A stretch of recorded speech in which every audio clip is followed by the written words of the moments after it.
नमस्कार सर, स्वागत है आपका हमारे YouTube चैनल पर। एक बार आपका तहे दिल से शुक्रिया। नमस्कार अशोक जी। सबसे पहले तो आपको सर बधाई कि आपने एक महत्वपूर्ण परीक्षा का एक महत्वपूर्ण जो पड़ाव होता है, एक सिविल सर्विसेज के लिए जितनी मेहनत करनी पड़ती है उतनी मेहनत करके आपने ये सफलता अर्जित की, उसके लिए आपको तहे दिल से शुक्रिया।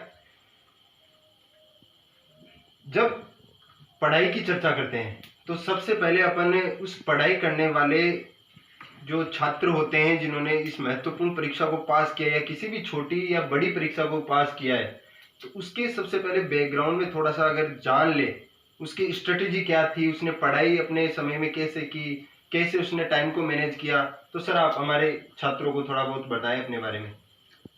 अशोक जी, पहले तो आप सभी का शुक्रगुजार हूँ कि आप हमारे गुरुजनगण, माता पिता और परिवार वालों की वजह से आज हम यहाँ पर पहुँच पाए। अब रही बात पीछे के बैकग्राउंड की कि मैंने किस प्रकार से समय मैनेज किया। देखो, कोई भी एग्ज़ाम हो, चाहे वो छोटी हो चाहे बड़ी हो, हर कोई उसको क्लियर कर सकता है।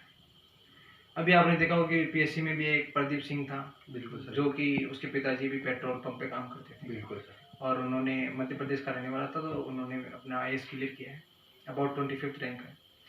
तो इसमें ये मैटर नहीं करता है कि आप कोई इंग्लिश मीडियम से हो या फिर कुछ अच्छे स्कूल से पढ़े हो या फिर सरकारी स्कूल से पढ़े हो, आप कहीं से भी पढ़े हुए हो सकते हो। ज़रूरत है कि अपना जो समय है उसको किस प्रकार से आप यूज में लेते हो। मैं मेरा बताऊं तो मैंने मेरी प्राथमिक और माध्यमिक शिक्षा सरकारी स्कूल से की थी। उसके बाद में मेरा एनआईटी में एडमिशन हुआ था, वहाँ पर मैंने इलेक्ट्रिकल इंजीनियरिंग से बीटेक करी थी। लेकिन जब मैं इलेक्ट्रिकल इंजीनियरिंग कर रहा था तो मुझे कुछ ऐसा प्रतीत हुआ, जिस प्रकार से हम पेपर पढ़ते हैं, क्राइम बढ़ रहा था और अनेक प्रकार की चीज़ थी। जैसे हम गांव में आते थे तो कोई काम नहीं होते थे, तो ऐसा थोड़ा थोड़ा मेरा इंटरेस्ट इस तरफ बनता गया कि हम भी शायद कुछ हमारी भागीदारी इसको अच्छा बनाने में हो तो ये अच्छा हो। जी सर, जैसा कि सर हमें पता है कि अभी कुछ ही समय बाद में हो सकता है इस महामारी के खत्म हो जाए, या खत्म होने का तो वैसे लग नहीं रहा, लेकिन अगर कुछ पाबंदियां अगर हो जाती है तो उसके कुछ समय बाद में ही राजस्थान में और अन्य राज्यों में भी एक परीक्षाओं का एक सिलसिला शुरू होने वाला है। तो आप किस हिसाब से हमारे छात्रों को बताना चाहेंगे कि एक समय सारणी कैसे बनाए, वो अपनी दिनचर्या को कैसे अपने परीक्षा में लग्न करे, कैसे अपने आप को उसमें तल्लीन करें? जी अशोक जी, मैं बिल्कुल इस बात से थोड़ा सहमत हूँ कि महामारी की वजह से कुछ लोगों को दिक्कत हुई है कि वो अपने जो यहाँ से वो स्टडी कर रहे थे वहाँ पर वो नहीं रुक पाए और गांव में आना पड़ा।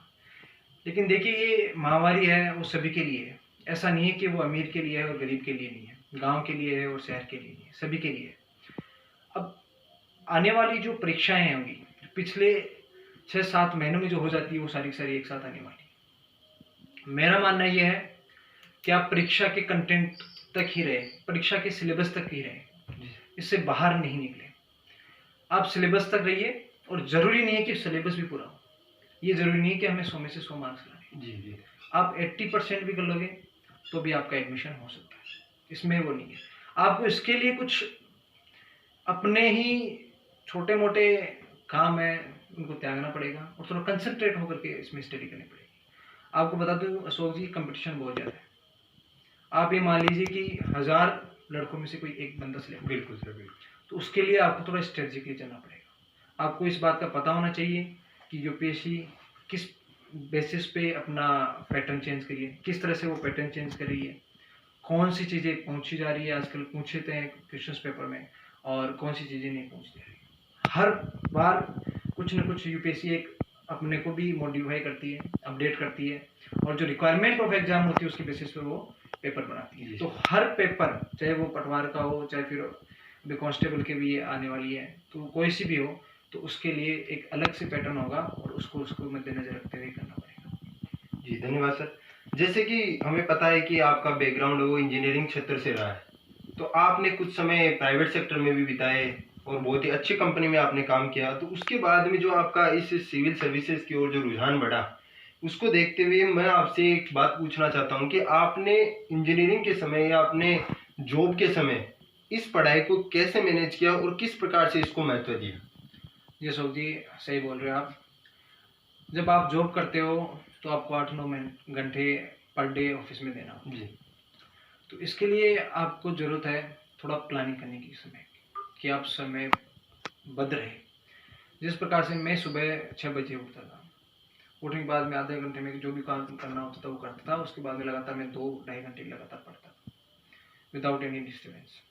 उसके बावजूद बाद में ऑफिस आने के बाद में भी मेरा एक टाइम हुआ करता था।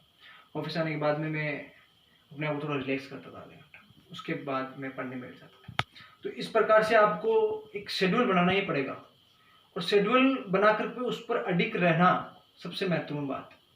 देखो, मैं अशोक जी 3 बात क्लियर करना चाहता हूँ। पहला, कि कोई भी चीज़ होती है वो स्टार्ट करने में थोड़ी टाइम लगता है, दिक्कत होती है। जब वो स्टार्ट हो जाती है तो उसको फिर आप लगातार कैसे करो, परसिस्टेंसी जिसको बोलते हैं, परसिस्टेंट कैसे रह पाते हो, उसके लिए वो मैटर करता है, उसमें थोड़ी ज़्यादा दिक्कत आती है। लेकिन यदि आपने तैयारी करना शुरू कर दी, आपने लगातार कर रहे हो, परसिस्टेंसी दिखा दी, तो मैं ये कहता हूँ अशोक जी, कोई भी परीक्षा की तैयारी करो, आपका उस तरफ इंटरेस्ट बन जाता है और वो आप लगातार करते रहेंगे और उसको आपको छोड़ने का दिल भी नहीं करेगा।